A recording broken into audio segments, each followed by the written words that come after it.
মাসে তাহাজ্জুদের সুবর্ণ সুযোগ মিস দেওয়া যাবে না। কারণ রোজার মাসে তাহাজ্জুদ পড়লে যে পরিমাণ লাভ হয়, আমার মনে হয় কেউ যদি জানতে পারে, বুঝতে পারে, সেই বান্দা, সেই বান্দি কখনো রমাজান মাসে তাহাজ্জুদ মিস দিতে পারবে না।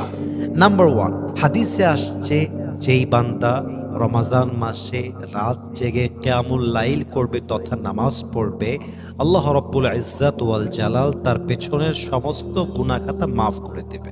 সুবহানাল্লাহ পড়েন সবাই আপনারা। তাহলে প্রথম লাভ কি? আপনার পেছনের গুনাহ মাফ হয়ে যাবে।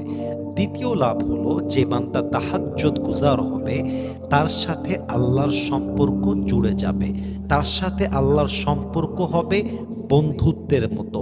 একদম সবচেয়ে কাছের বান্দা হবে সেই বান্দা যে তাহাজ্জুদের সময় উঠে তার রবকে ডাকবে। 3 নাম্বার লাভ হলো আপনি যখন তাহাজ্জুদ গুজার হবেন আপনি হয়ে যাবেন মুস্তাজাবুদ দাওয়া। আপনি যখনই কোনো দোয়া করবেন আপনার কোনো দোয়া আল্লাহ তাআলা খালি হাতে ফিরায় দিবেন না। বলেন সবাই সুবহানাল্লাহ।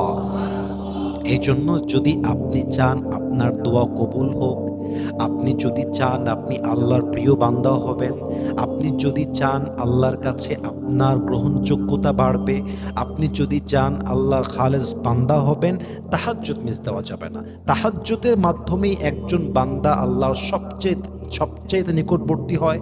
তাহাজ্জুদের মাধ্যমে একজন বান্দা তার মনের ইচ্ছা পূরণ করতে পারে দোয়ার মাধ্যমে। এবং তাহাজ্জুদের সবচেয়ে বড় একটা লাভ হচ্ছে আল্লাহ আপনাকে দোজখ থেকে মুক্তি দান করে, আল্লাহ আপনাকে জাহান্নাম থেকে মুক্তি দান করে।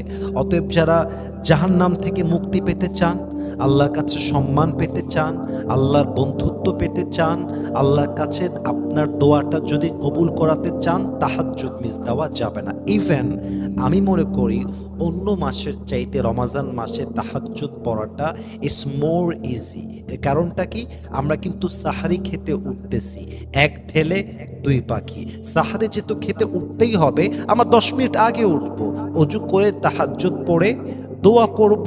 এই ছোট্ট একটা আমলের মাধ্যমে আপনার জীবন যে কত পরিবর্তন হবে, আপনার জীবনের কত দোয়া যে কবুল হবে, ইউ জাস্ট কান্ট ইমাজিন। আপনি কল্পনা করতে পারবেন না।